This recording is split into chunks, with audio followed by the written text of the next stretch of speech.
All they care about is their brand. That's what they want. So if they can put PBD in a packed room with highly qualified people, that's exactly what they want. So you go through whether it's A-Rod, Grant, Cardone, Kevin O'Leary, Robert Herjavec, I can go through the list. That's all they care about. They don't need the money. Like, it's not about the money that you pay them. People will pay for experiences because that's what they remember. And with the event, if you have people and you give them a great experience plus really good content, that's when you get a winning event. A lot of people, they think of raising money as this ambiguous, this really daunting challenge. It's not.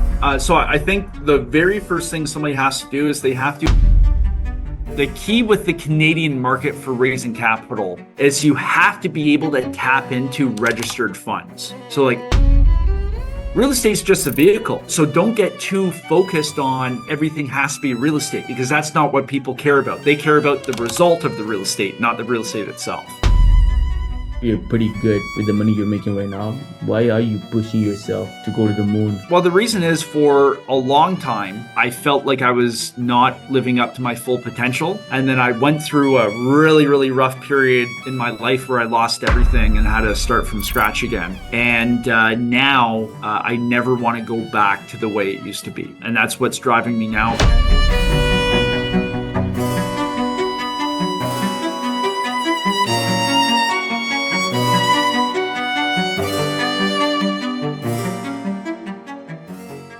We have the one and only Seth Ferguson. Seth, thank you so much for being with me for this podcast. I'm super excited, super pumped. I seen you for the first time maybe like 2-3 months ago for the boot camp, the capital raising boot camp with Brad, Yeah.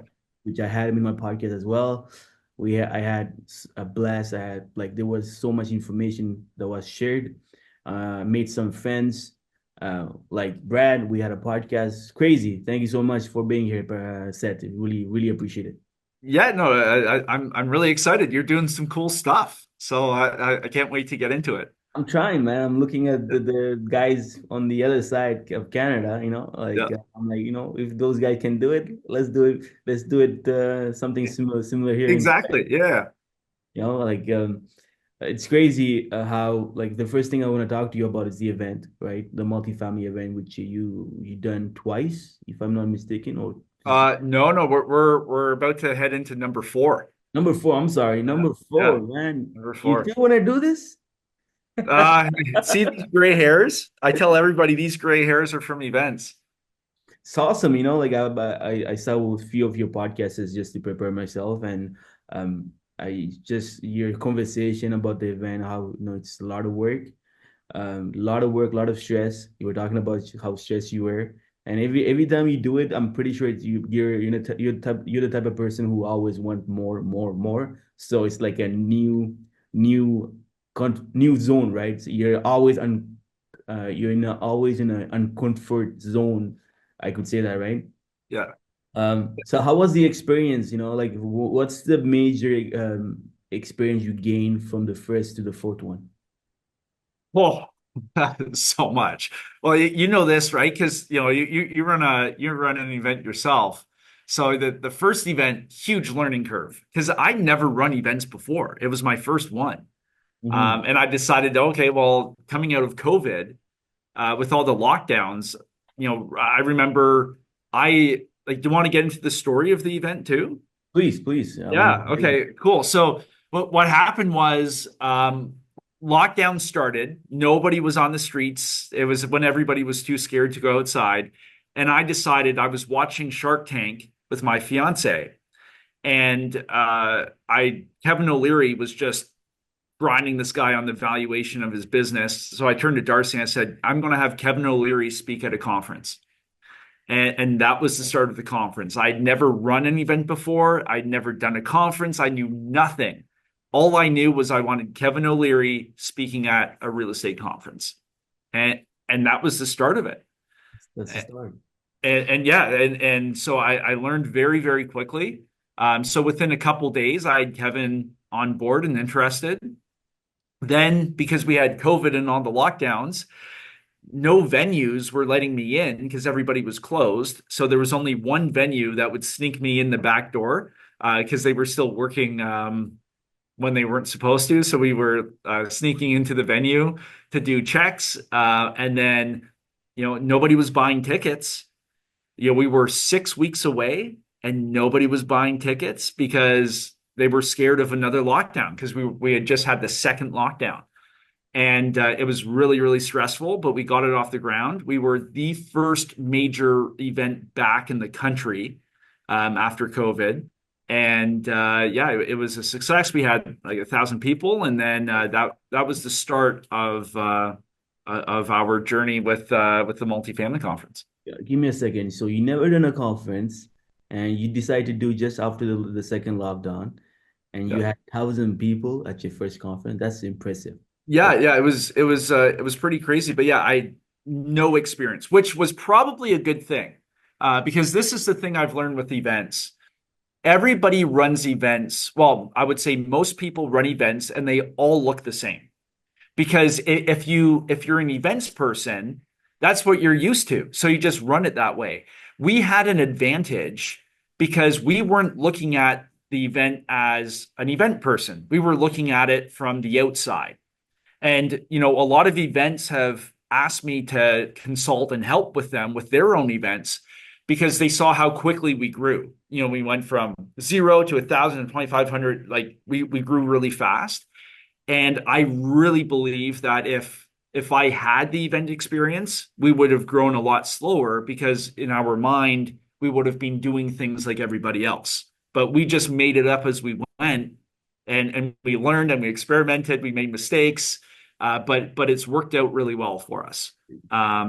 So yeah, like I think having that fresh approach was a benefit, even though it caused a lot of stress because we had no idea what we were doing. Now, talking about like your first event, it's just crazy. Like I'm the Seth of Quebec. We have the Yeah, same similar story. So basically, I was trying to have Patrick David at my event. yeah, So I call. I'm gonna just spare the story. So there's a big story behind like why I wanted to have him.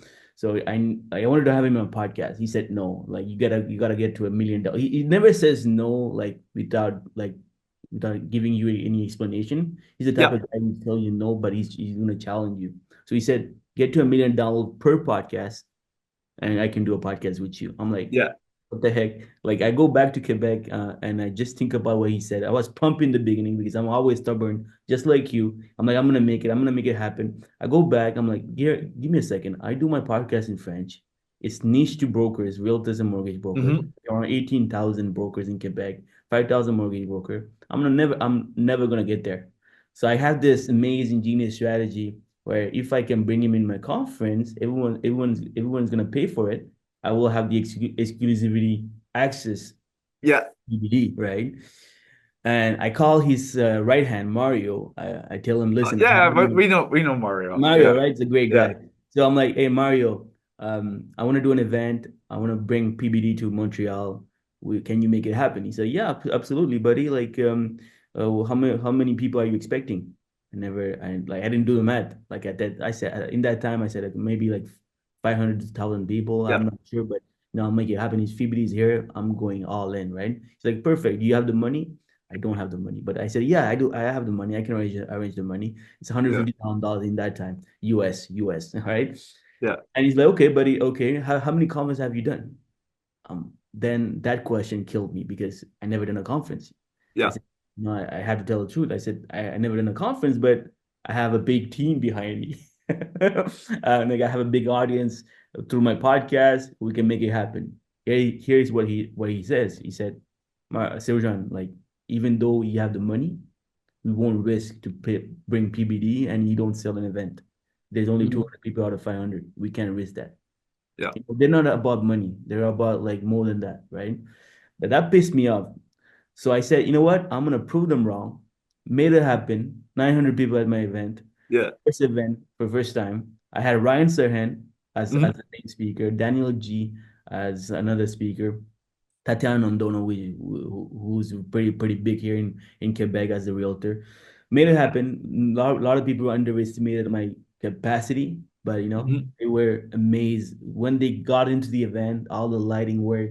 We made sure I got inspired by your event as well. Like I was looking at Yeah. who done events the way I want to do it.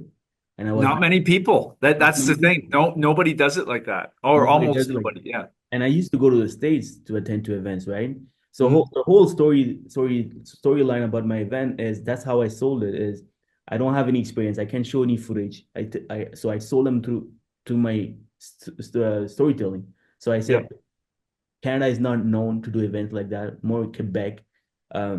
We're gonna do something big as the US guys, and we're gonna make sure that every year people from the US, international, national people come to Montreal as the destination for event. People Yeah. believed it, made it happen, and now they're dying to have another one, right? Yeah. That's how I made it happen. And I went back to PBD and said, hey, here, I got 900 people. Yeah. Hear what he says. Good job, but I'm not doing any event anymore, and I cost $500,000 US just to do it. Yeah. Yeah. But finally, Yeah. I got a podcast with him. I work hard, so he said, you know what, let's do a podcast. There's another story behind the podcast as well. But yeah, man, like I'm very inspired by your story. Like it's the same type of story that I had. So we're two stubborn people. That's pretty awesome. That's what it takes sometimes to make it. Oh, with events, you have to be stubborn. You have to drag and claw and fight your way across the finish line. Nobody understands how hard it is to run events. Like nobody understands how hard it is. But the I think the big message is, you know, we've got myself and yourself had never run events before, but we had the vision and we made it happen. Because if you don't do it, somebody else is going to do it. The thing, I'm not sure if you had this, but when I launched my conference, I had about five different guys approach me after being like, "Oh, I was thinking about doing something like this," but they never did it. I'm sure like the same thing happened with you. So you just have to do it. Like you can't sit there and think about it, and you'll figure it out on the way. But 100%. yeah, Let me yeah. ask you another question. How do you structure your event to attract high value attendees and industry experts? Meaning, like, Oh, you have people that pay, like, I don't know, what's your top tier tickets? Like, how much it costs? yeah. We're 6K for the top ticket. 6K, man. Yeah. I want to go to Toronto. Like, I Yeah. can't charge that here in Quebec. Well, no, Yeah. no. Oh, yeah, yeah. So this is actually, I love this talk. We can go really deep on this. So like we now do consulting for events to help them with their ticket pricing and all that stuff now. And this is kind of what I found. With ticket pricing, and this ties into the speakers too, because as you were telling the PBD story, they were asking you how many people you have and everything. Now, with the size of my conference, when I say, "Hey, next year we're gunning for 4,000 people," like you get the speaker's attention, right? Like you have much better conversations and it's an easier sell because now you have that mass. But also when you tell them, hey, listen, our average ticket price is this, or hey, our top ticket is this. Now your audience is far more qualified and they get excited to show up because the speaker, same with PBD, all they care about is their brand. That's what they want. So if they can put PBD in a packed room with highly qualified people, that's exactly what they want. So you go through whether it's A-Rod, Grant, Cardone, Kevin O'Leary, Robert Herjavec, I can go through the list. That's all they care about. They don't need the money. Like it's not about the money that you pay them. So I think for structure and pricing, we're known to be a premium event. We charge a lot of money for what we do. Now, we do a good show and we bring in really good people, but I think what allows us to attract those people is the experience. So we just don't do the hotel ballroom experience. Like, I've rented out the CN Tower and done a VIP event in the CN Tower for my conference. We rented out the art gallery and did a black tie. Everybody's in tuxedos and nice dresses just for the VIPs. People will pay for experiences because that's what they remember. And with the event, if you have people and you give them a great experience plus really good content, that's when you get a winning event. So and it's interesting. We have three different price tiers for our event, and people generally buy the ticket that you would expect them to buy. So, we have people with, $1 billion of assets under management, like that type of thing. They'll buy VIP because they want to be with the other VIPs. And then we have people just starting out and they'll buy our base ticket, which is kind of how we structured it. So, yeah, but I think that the secret with events, because so many people run like free or almost free events, you just attract a lower quality audience. And one of the biggest comments we have about my conference is people always comment, "Whoa, like you have a great audience," but because they paid to get in. So, but if you pay to get in, you're going to be with other high performing people. So it's better for networking. You have better conversations. It's just better for everybody. 100% said.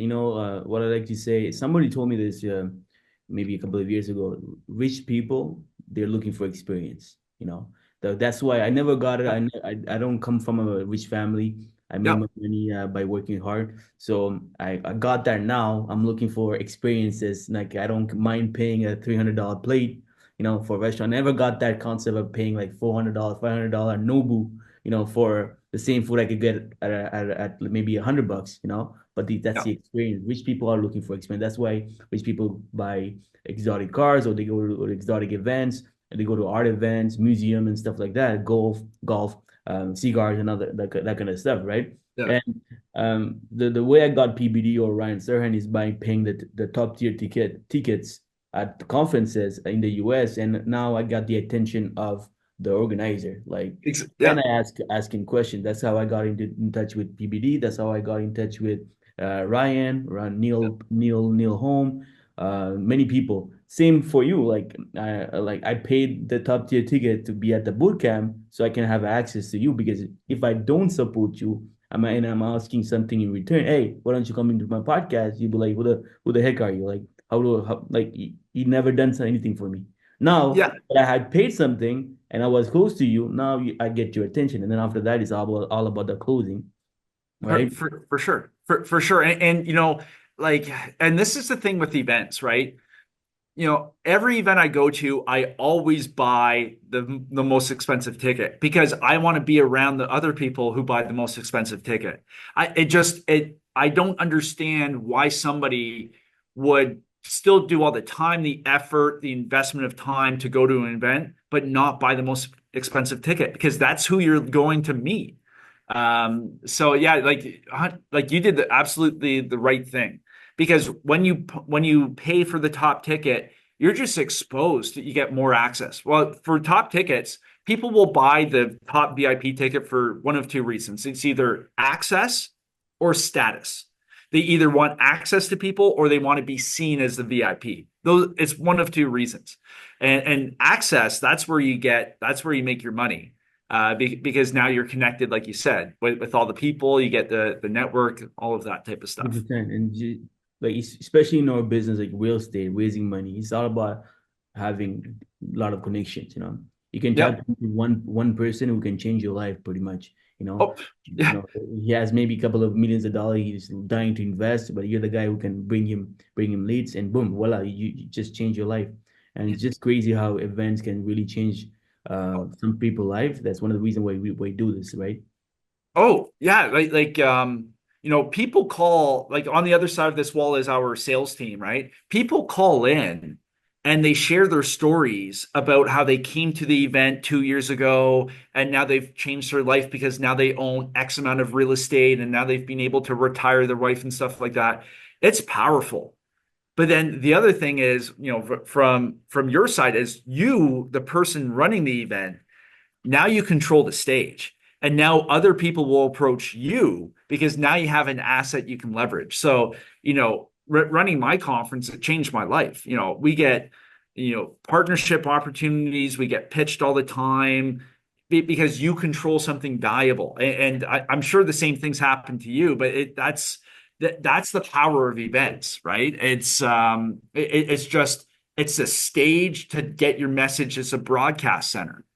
100%. Talk to me about getting in touch with guys like Grant Cardone, Kevin O'Leary. or what is his name again? Oh, Kevin. Kevin O'Leary. There Yeah, we go.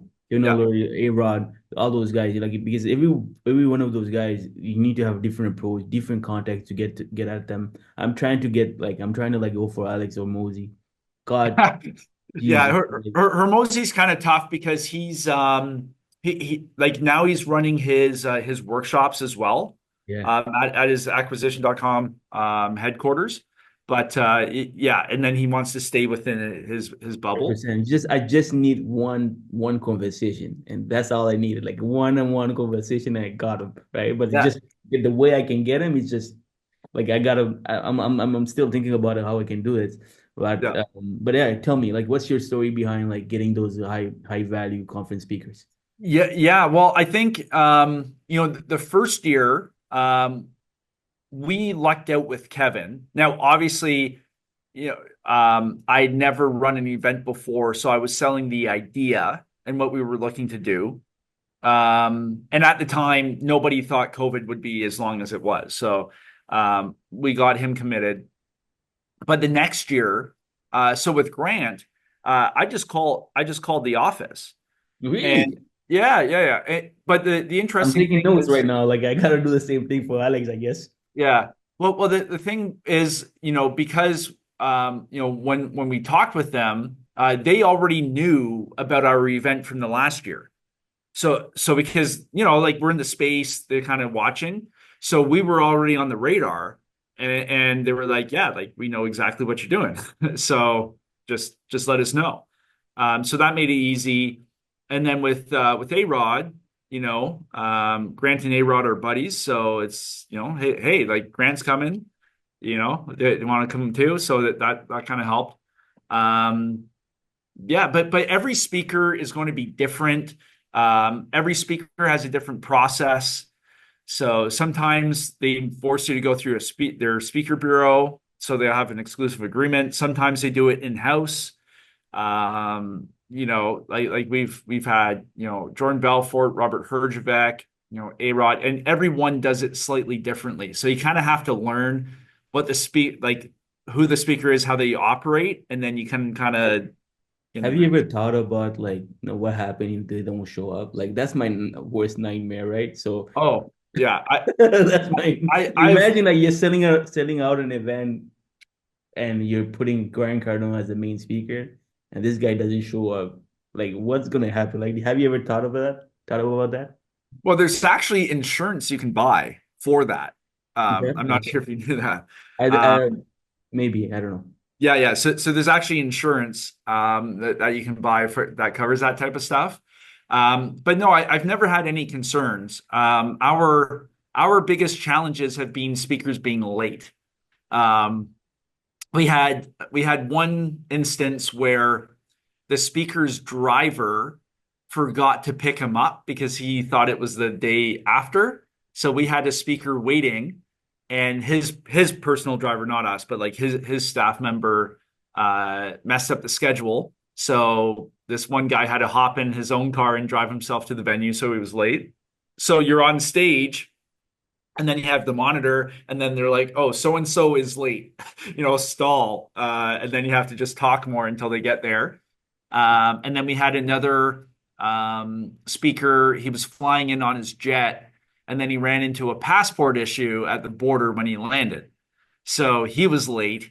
And so like that type of stuff happens, so we're always worried about that, but not we don't really worry about speakers not showing, because like all the people we're working with, like they're like really good teams. Every single person, their staff, amazing. So like we don't really have concerns on that side. The reason I say this, I never got that problem. Well, for my first and only. Yeah, Um, but I heard about a story about this artist, like in the music industry, a rapper, which is yeah. pretty big, pretty famous. He got paid like $100,000 to just sing. He had an hour performance. He did 8 minutes and he just like bounced. That's Oh, crazy. You know how yeah, many backlash you get like from all the people that goes there and like expect this rapper to like sing and rap. It's just yeah. so I'm like, wow, I hope that doesn't happen to us. No. No, yeah, yeah. I think music's a little bit different.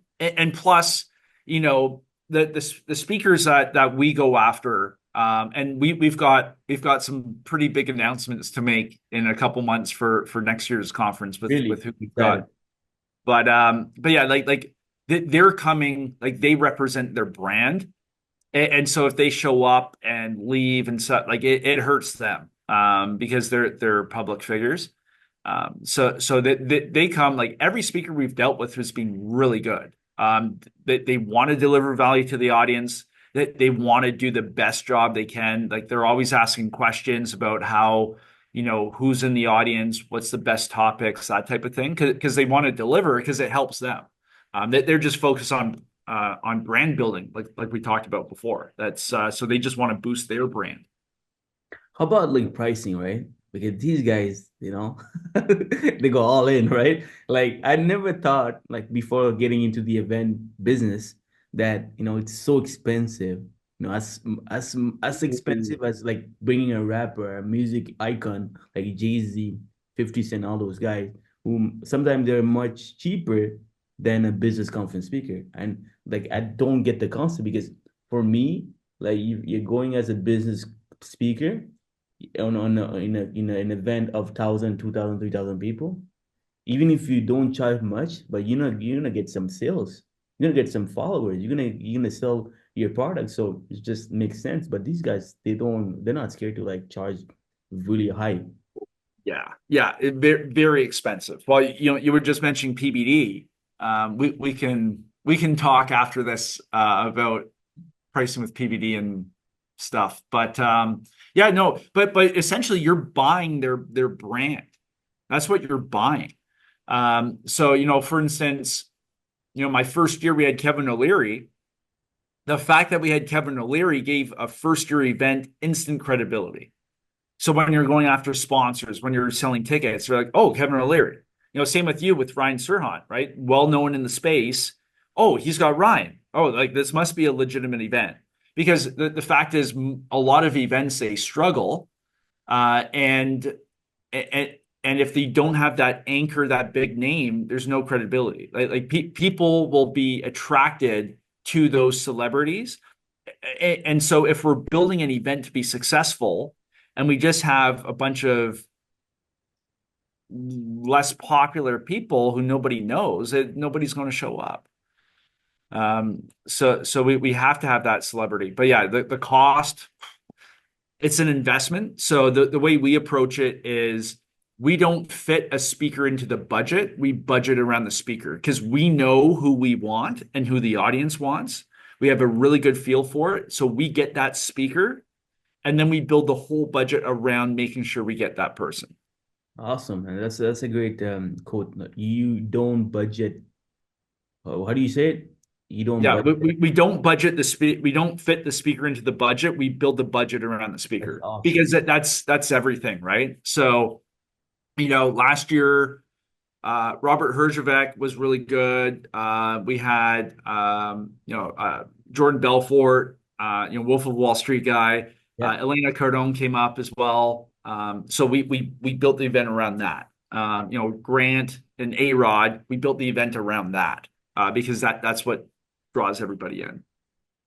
It's awesome. Like, listen, I think like I'm asking questions for myself because Oh it's yeah, yeah, something that I'm passionate. I'm doing my second one next year, so we're gonna talk about it maybe later after the podcast.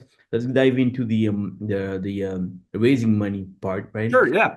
That's something that you teach people. You had a boot camp about it. I think that's something that you do it very often. Yeah.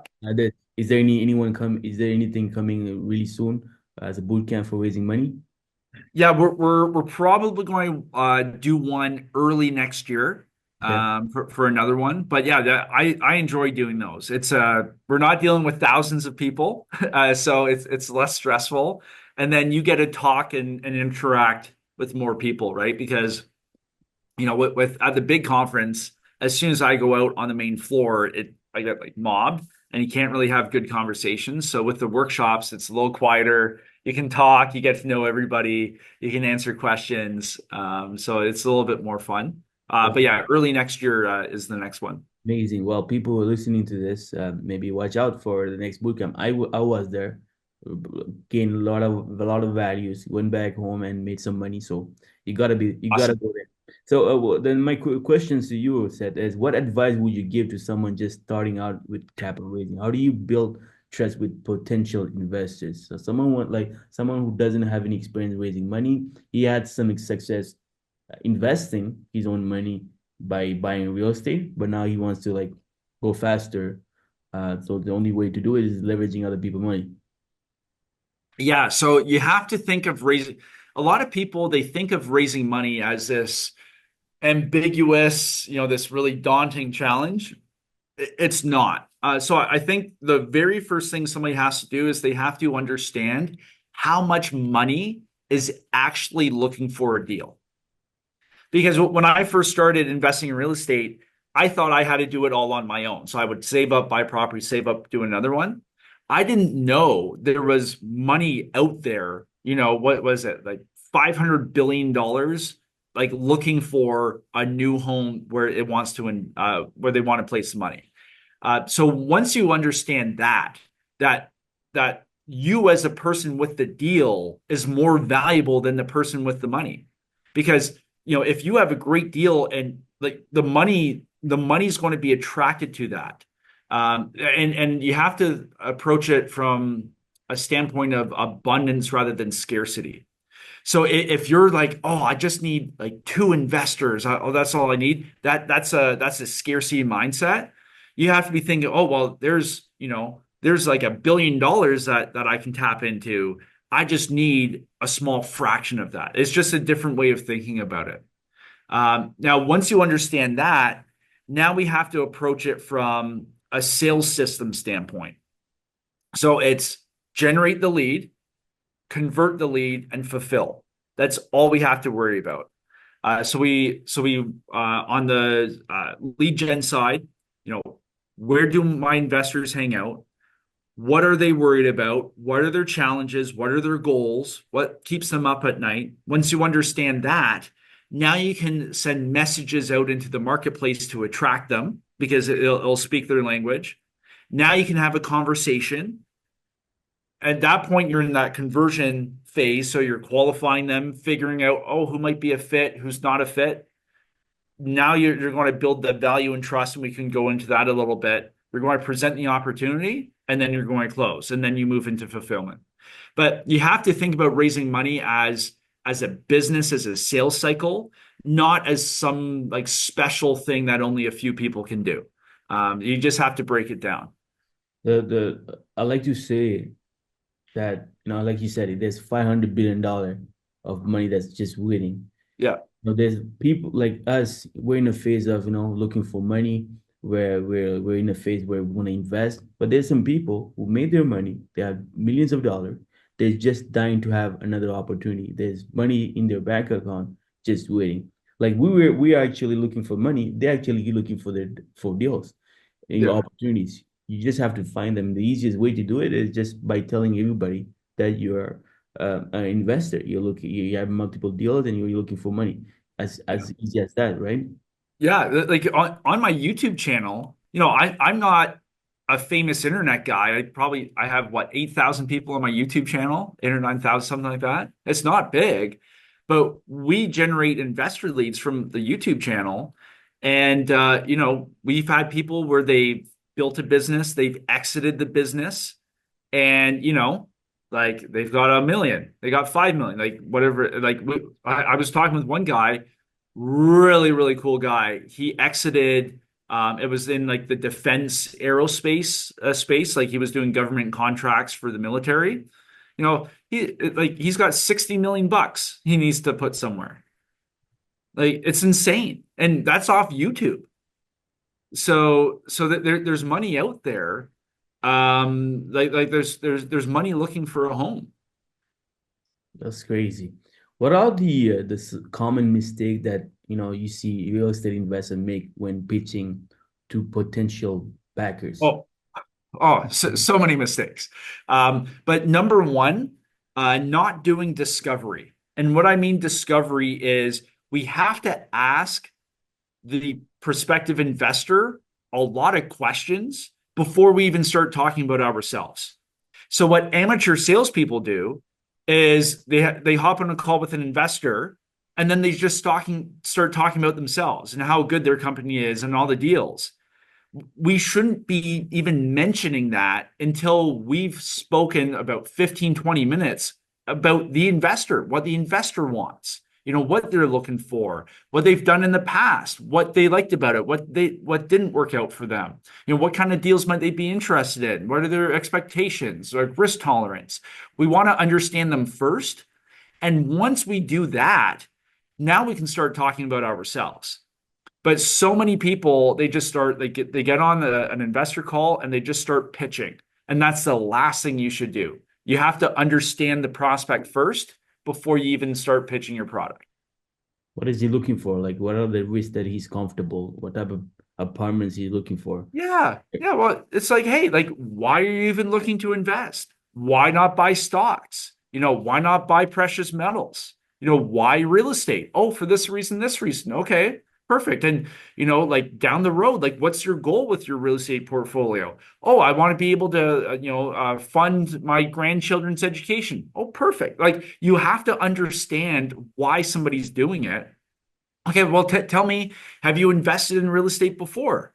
Oh, I have. Okay, well, how was the experience? Oh, well, this one worked out, this one didn't work out. Okay, well, like, why didn't it work out? Oh, for these reasons. Okay, gotcha. Because now, when you're talking about your opportunity in your company, you can make sure that you mention specifically why you do things the way you do so it doesn't end up like their bad experience. But you have to understand that first. Can you share me maybe an investor of yours or some guy who you thought that he does kind of special things to keep his investors, like doing events, doing some after like treating well their investors so maybe he can get more. Is there any experience like that you can share, Seth? Yeah, for sure. So, at my conference, with the conference we run, that's a bit of an unfair example because not everybody has a big conference. But the fact that people can cut, like, you can give extra experiences, like you can have, like, there can be definitely perks there for people in that inner circle, that investor circle. But for somebody without a big event like that, you can do investor dinners. You can even run evenings or even a webinar. Bring on, let's say a lot of your investors are in the medical space and they run practices. You can bring a medical practice expert on and talk about the challenges or what they can do to sell their medical practice or their clinic. Like, you can do all of these value add things for your investors in your database that don't specifically relate to them giving you money. Because at the end of the day, it's like real estate investing is a vehicle to achieve that freedom, that decision-making freedom where they don't have to, worry about money and stuff like that. They've got that passive income coming in through their investments. Real estate is just a vehicle. So don't get too focused on it. Everything has to be real estate because that's not what people care about. They care about the result of the real estate, not the real estate itself. So a bit of a tangent, but yeah. So like anything, like dinners, experiences, like access to certain experts you bring in, like that type of stuff goes a long way. Well, thank you so much for sharing. Let's dive into the multifamily properties, right? Do you Sure. have Yeah. personally investments on that side, Seth? So sorry, can you say that again? Do you have that type of investment, multifamily? I guess Oh, that's for sure. Yeah. Yeah. so. My question to you is: can you share your checklist for evaluating a multifamily property and its market potential, right? So, what do you teach your students, your people, your investors on how to find good deals on the multifamily? It's pretty Oh, much the same here in Quebec, but I want to know your experience, how you do it. yeah, yeah. So right now with CPI, we're fortunate because we have a full-time acquisition director. So his name's Paul, and his full-time job is looking at properties. So yeah, so he does a really, really good job with it. Um, So a couple of things with looking for properties. We're value add investors, so we're always looking for an opportunity to improve the asset. So we're either looking for physical improvements, physical renovations, or we're looking for operational efficiency. That's all we're after. So, for instance, is it a property built in the 90s that needs some renovation? Great, we can go in and do that. Or is it this property, the manager's not very good and the leasing agent's not very good and things are, it's just not being managed the right way? We can go in and fix that. But at the end of the day, we're just looking for those assets where we can take an underperforming asset and bring them up to the market standard. So, maybe rents are $200 below market standard because it needs renovation or the leasing agent isn't doing a good job. That's something we can fix. And then we'll take a look at that property. And then we get into market drivers, like what specifically are we looking for in the markets? We're very bullish on Florida. So that's where we do the bulk of our hunting for properties. But yeah, we can go into whichever way you want, but that's kind of the broad overview. You have a full structure on people who find the properties for you, and on the other side, people are just waiting with their money to invest their money with you.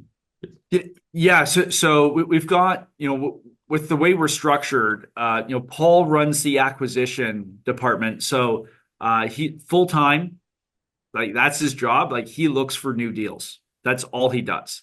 So he's always meeting with brokers. He's always reviewing deals. And we have a whole underwriting process that we follow for that. On the other side, we have our investor relations team, and this is where we're always talking with new investors, following up with current investors, potential investors, and that's the sales function. So we've got the product, which is the acquisition side, and then we've got the IR investor relations side, which is the sales and bringing people through that pipeline. Well, that's how many people are you guys in that structure?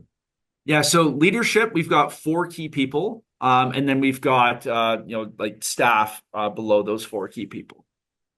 You mean leadership? What do you mean? Like you? Oh yeah, so for instance, Paul is our acquisitions director. He controls everything to do with acquisition. So he's got people to help him, but he runs that department. Ava runs the investor relations side. So she has help, but she runs that.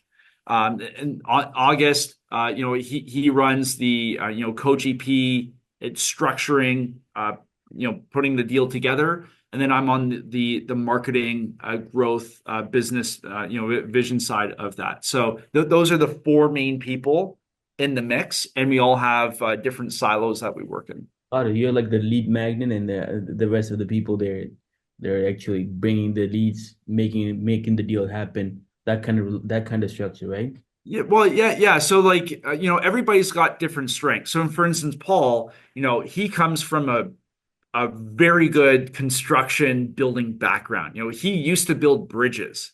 So, very analytical, very smart when it comes to analysis, and underwriting with the deal. Ava is great with people. That's why she's working with investor relations.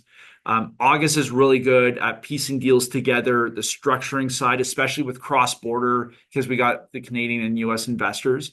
And with my experience with the different sales teams, phone script, like that's my expertise. So it's okay. Well, how can we script our calls better? How do we get somebody from a prospect to a soft commitment in a faster, better, more efficient way? Like that type of stuff. How do we grow the brand in the right way? How do we do this to generate a bigger quantity of leads, like that type of stuff? And lastly, I'm very curious about your structure. Yeah. Pretty sure it's going to be helpful for the people are at that level. You're talking about Eva, right? Eva does Yeah. the investor relationship. What kind of investor relationship she handle? Like what's her like day look like? Yeah. So Ava has calls with qualified investors. So what happens is when somebody comes in and they're interested, they'll speak with somebody who's going to do that initial qualification call. So they got on the call. They're going to ask some basic questions, just really figure out, hey, are they an accredited investor? Are they somebody who fits within what we're looking for? If not, that's okay. We'll send them some resources. But if they are somebody we want to talk to, then they'll get booked on Ava's calendar. Because the reason is if we just sent everybody Tava's calendar, her calendar would be full, and then we'd have lots of people where they're not the right fit. So we need to have that scrubber go through and make sure they're qualified. And then that way, Ava, she's more efficient because she can focus on the people who are the right fit for what we're doing. They're looking for what we have to offer. That's awesome, man. Yeah. Let me ask you this. Like, Grant Cardone, talking about Grant Cardone, he has a structure where, it's kind of the similar as yours, where you have the sales guys for investing, sales people for products. But then again, he also have this fund where he asks everybody, to invest with them. Yeah. I always wondered if in Canada, is it possible to the same model where we bring in people? Is it called REIT? I think it is. I think it's REIT. Yeah, you can do a REIT, you can do a mutual fund trust. There's a couple ways you can do it. Some more expensive than others. But with Canada, the key with the Canadian market for raising capital is you have to be able to tap into registered funds. So like RRSPs, like that, as soon as you can tap into that, like if you look at the major funds or like some major players in the space, 75 to 80% of all the money they raise in Canada is coming from registered funds. So we're actually right now working on that specific thing. And once you can open that up, because you got Canadians RSPs and all that stuff. Right now, they're all sitting in mutual funds that aren't performing. If they can move that into a real estate deal, perfect.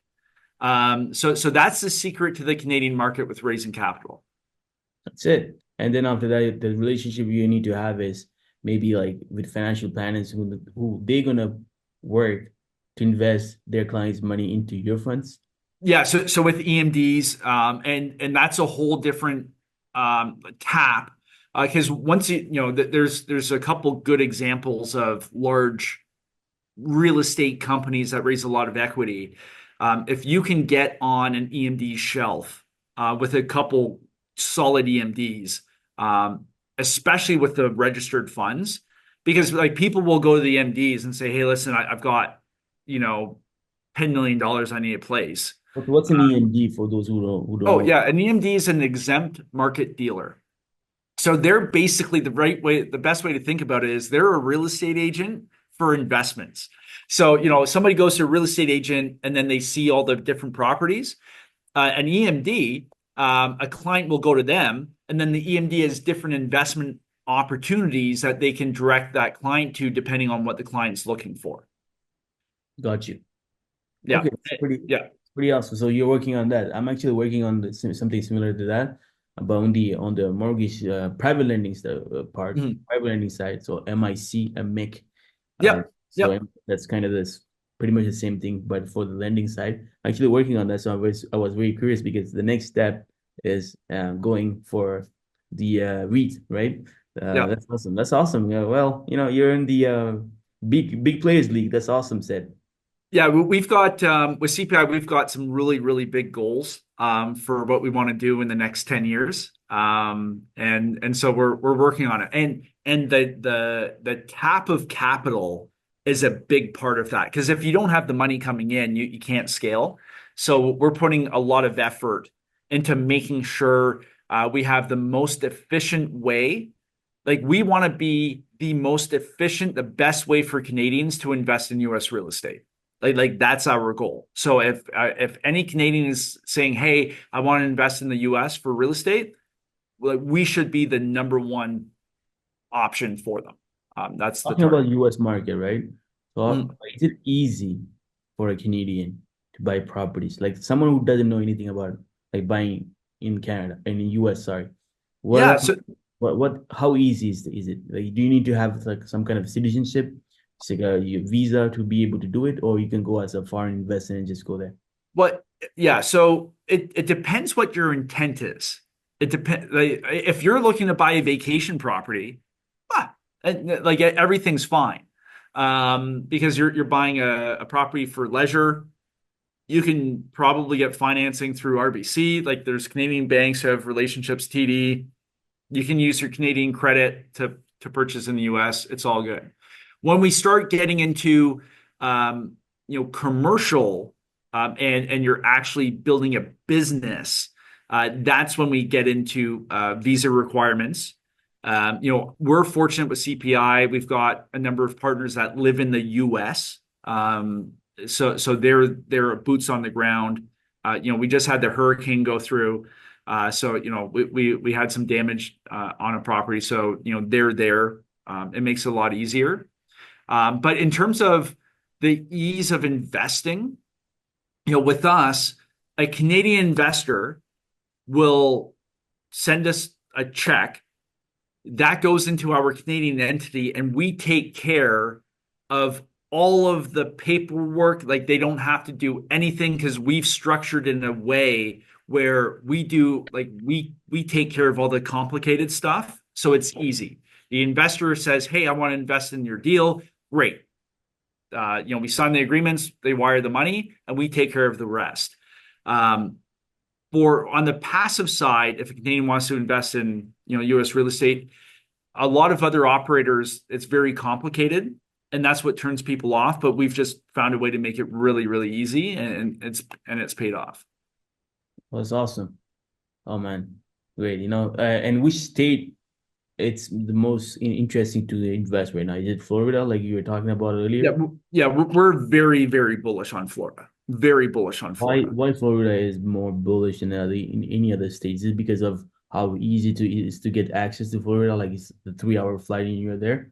Well, no, a couple of reasons. Number one, good weather most of the time. Like besides the hurricane, like up here in Canada, we get ice storms and stuff like that. In the US, you have hurricanes. Um, but nice weather, you've got good government policy, good growth in terms of business.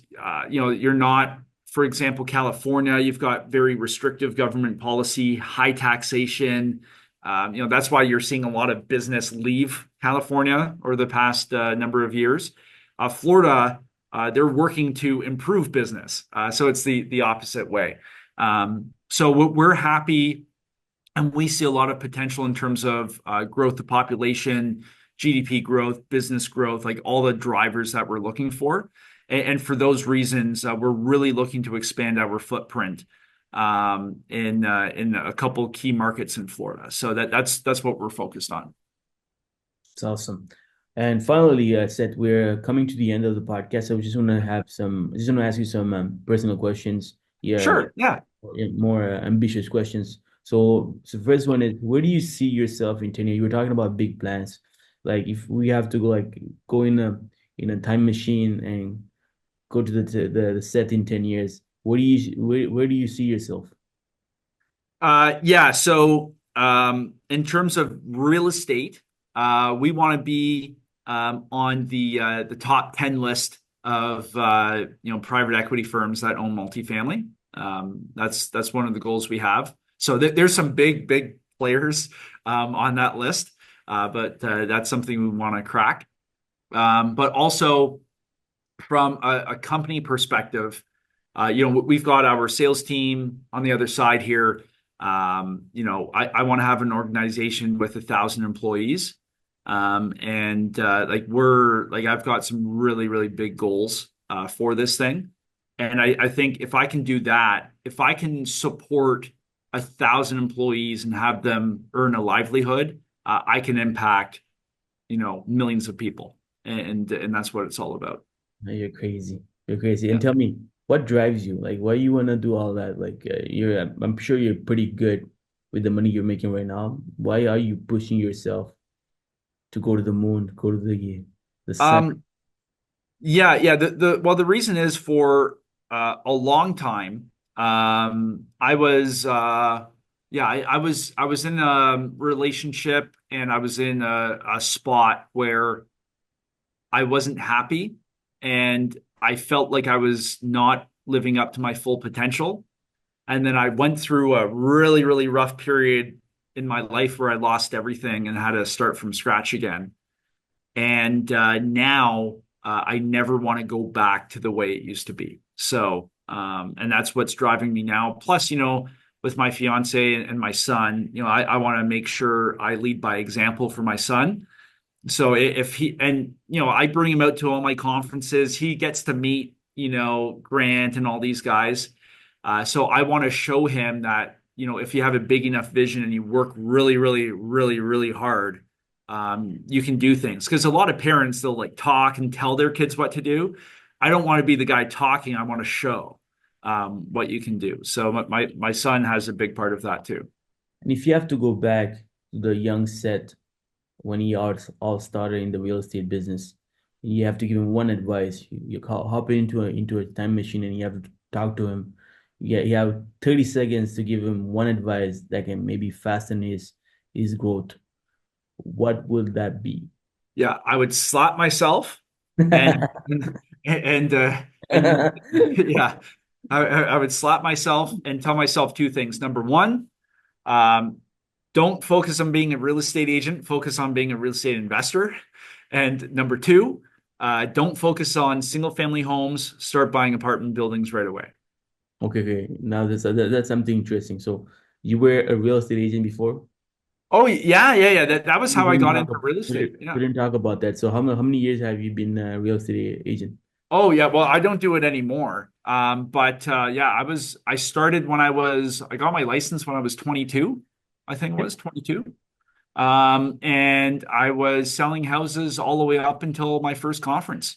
And then I decided How old were you at your first conference?